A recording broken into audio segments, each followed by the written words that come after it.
What's up, everybody? This is Colin from Holistic Heritage Homestead. I hope you're all well.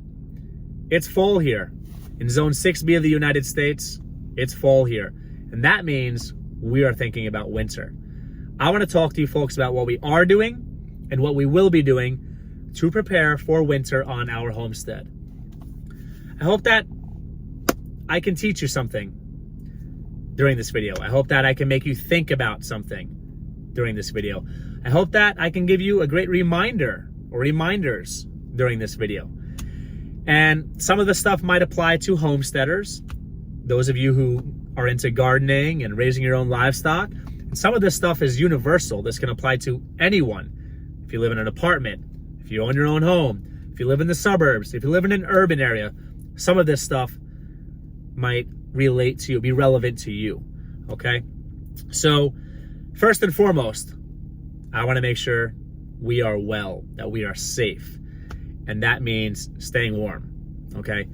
A couple of years ago, we had some like negative 18, negative 20 degrees, and it was brutal.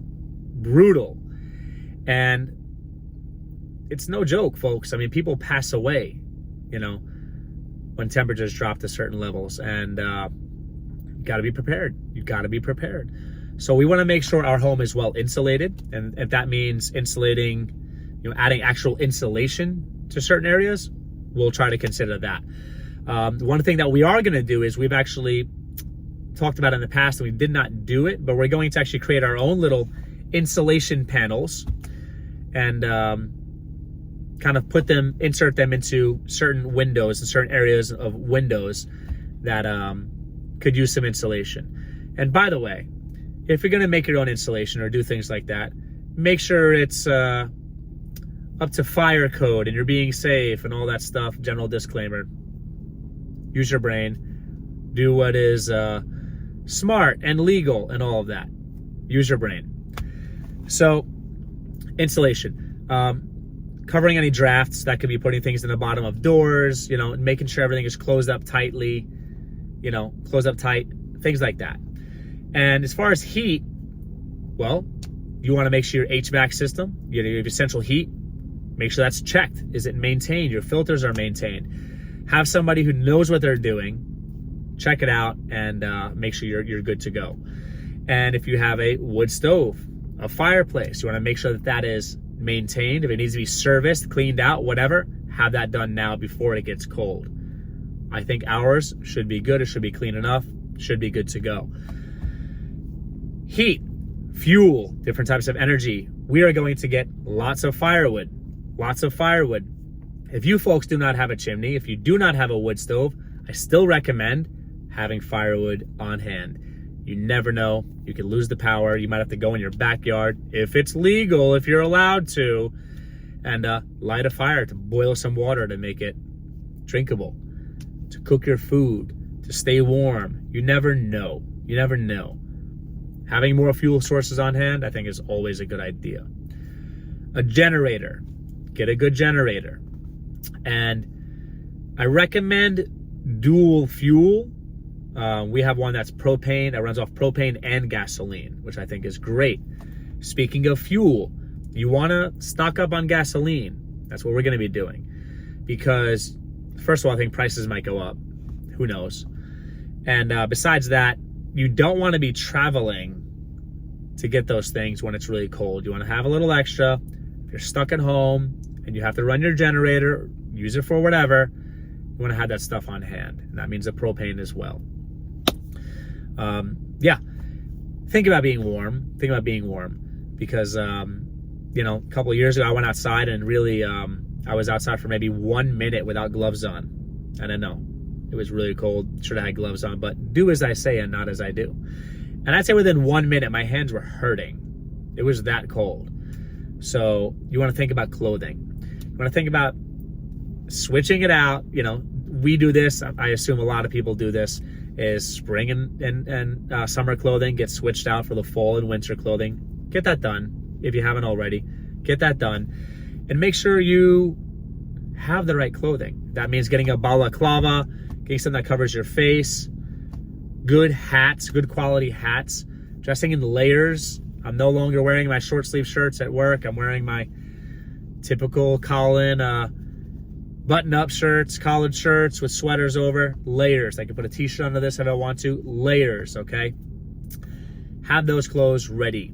Speaking of clothes and staying warm, one thing not a lot of people think about, I assume, is switching out your clothing in your bug out bags. Some people probably keep the same clothing in their bug out bags year round, and that's not the best idea, folks. You know, what you would want in the middle of a summer is not going to be what you want in a, cold winter, okay? Switch those clothes out, okay, in your bug out bags. If you have extra clothes in your vehicles, switch those out. Wool blankets, get your wool blankets in your vehicles if you don't have them in there already.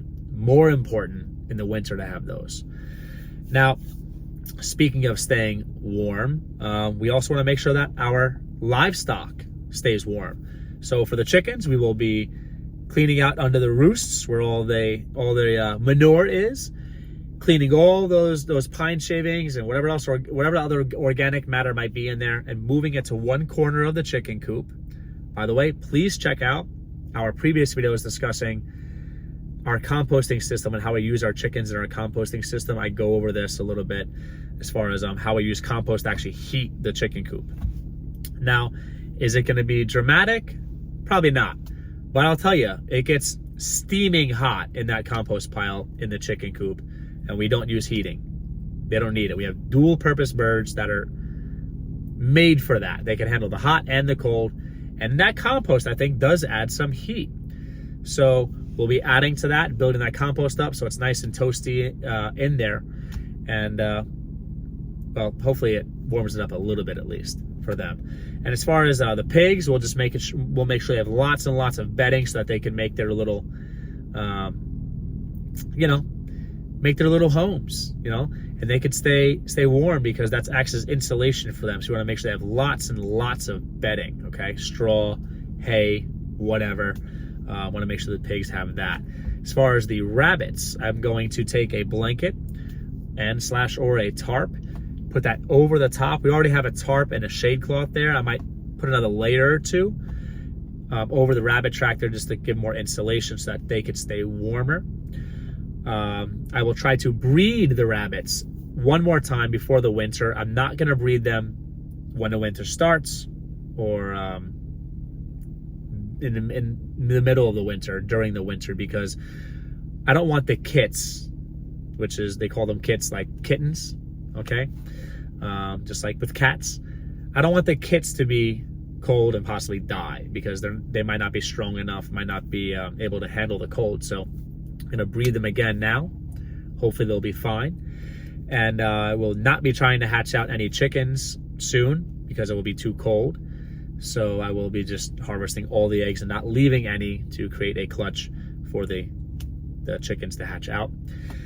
And, just making sure that they're well fed, stockpiling some grain, some feed for the chickens, for the pigs, for the rabbits, to have it on hand. Again, in the wintertime, you want to be traveling as little as possible. So save your trips. Have that stuff on hand, have it available for you, for your animals.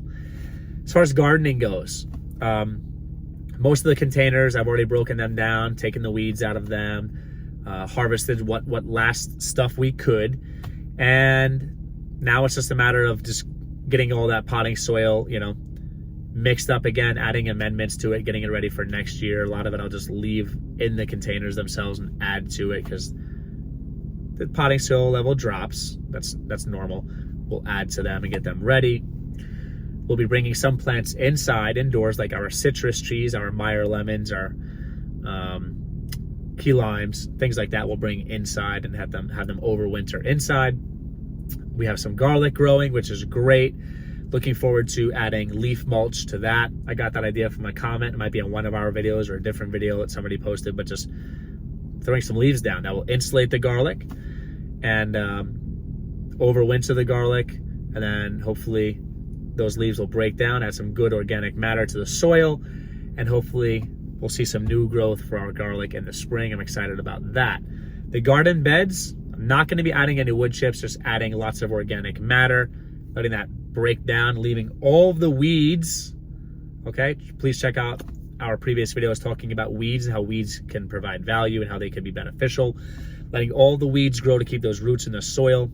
Come springtime, when, you know, that will act as organic matter in the soil and create pathways. So letting them go. Taking our comfrey plants that we planted have grown successfully. I want to take them out soon, divide them, plant them. I might put them in pots first, maybe, and then transplant them. But dividing and propagating our comfrey, because I want more and more comfrey every year. I will try to propagate more and more because that stuff is awesome. Fed it to our chickens, fed it to our rabbits. I think I fed it to our pigs also. Comfrey has so many uses, gardening uses. It's just great. So I'm going to try to really focus on getting our comfrey propagated as much as I can. And yeah, just letting those beds rest and just adding organic matter nonstop. And we'll be moving some other stuff, some other containers into our garage because we're running out of space in our gardening room and up on our top deck there. We've got some stuff on our back deck there. Lots of containers growing. Got to find a place for all of them to go. And looking forward to that because I can do some indoor gardening over the winter. Never stop growing. Never stop going, folks. You got to keep going for it. And, you know, otherwise it's just using common sense, just making sure that anything that should be done outside is just done now. If that comes down to landscaping, you know, cleaning the property up, I'd like to do that now. One thing that's very, very important to do before the winter is harvest leaves. Fall, leaves drop. Such an important time for gardeners, folks. Leaves are amazing. Such an important time for people who raise livestock. It's a great litter to use for your chicken coops. And even better if you're going to let them turn that into compost material for you. So leaves will go all over our gardens. Like I mentioned, it's going to mulch the garlic. It's going to go all over the garden beds. I'm going to take some, I'm going to break it up and add it to our potting soil for our containers. I'm going to add some to the chicken coop, so it's going to end up in the compost pile that way. I'm going to add some directly to the outside compost pile, which is the compost ring. I'm going to add some to the chicken run, so there's more organic matter there, and that creates a home for worms and insects, which the chickens will eat and provide food for them. Okay, I could even use some of the leaves as long as they're, you know, they're fine, which I assume they would be. Drier leaves. I would not take wet leaves, but dry leaves, and I could use that as part of the bedding for the pigs as well. And yeah, take advantage of those leaves. That's a huge resource, and a lot of times it's just you have access to them like once a year. So leaves, I'm talking leaves are a serious resource. Okay, no exaggeration. I see leaves and I just see value, so much value. So consider that, folks. And you know, just take care of your property. You have roads, make sure your roads are okay so that you can enter your property, leave your property. That might be more relevant to people that live in rural areas, but make sure your driveway is okay. Make sure your roads are okay. Speaking of that, you want to start to stockpile once you do start burning your firewood. You do want to start to stockpile your wood ash because that is great for using as an all-natural snow melt. Keep the salt, the chemicals off your property, off your soil. It's garbage.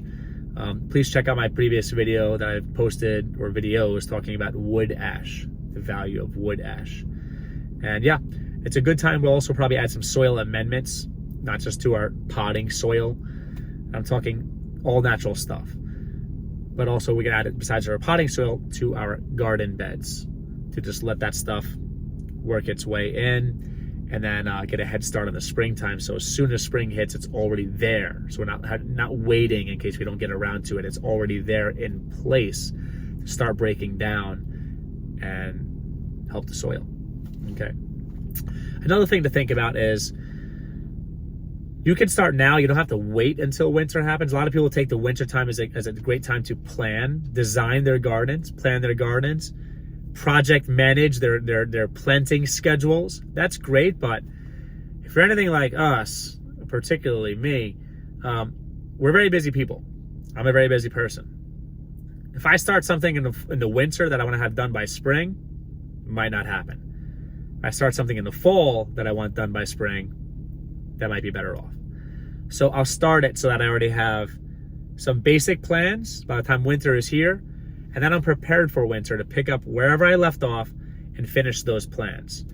Now, those plans don't just have to be gardening. They could be building something on the property, plans for the shop, how I want to organize or design the shop, plans for the homestead in general, and those are, there's usually a lot to plan because there's always a lot to do. So, I don't know. Those are some of the things that we're doing to get ready. And real quick, in case I forget, charcoal. Charcoal is another great fuel source. Please check out my previous video talking about underrated preps. I talk about charcoal being an underrated prep. Power goes out, you ran out of firewood, whatever. Backups for backups. Always nice to have a charcoal grill, okay? And maybe, I'm not saying this, check it out and make sure it's safe and all that, but you could also use charcoal in your fireplace, your wood stove, maybe. Just find out. It's essentially, oxygen deprived wood that's been, burned in an oxygen deprived environment and leads to pyrolysis, okay? Or releasing the gases at least in the wood. That's what charcoal is. It's just wood that is essentially cooked or heated in an oxygen deprived environment so that those gases are released and you're left with just essentially carbon to cook with. Charcoal is awesome to have on hand for the winter time, okay? Year round, it's good to have on hand. Hope you folks are well. Let me know in the comments below if I forgot anything. I feel like I probably did. It's been a long day, a little bit tired, but I still want to give some value to you folks. I still want to give some content to you that might be helpful. Hopefully you learned something, made you think of something, or I reminded you of something. If this video is valuable to you, if this helps you out in any way, then let us know in the comments below. And if you feel really generous, then please check out our homepage. You'll see there's a buy me a coffee link there. Anything helps, folks. If you folks want to, throw something our way and make a donation, that would really help our family. Therefore, give us more time so we could focus on creating better content for you folks and creating more value for you folks. So that's there for you if you'd like to. I hope you're all well. Prep up for winter. Be safe.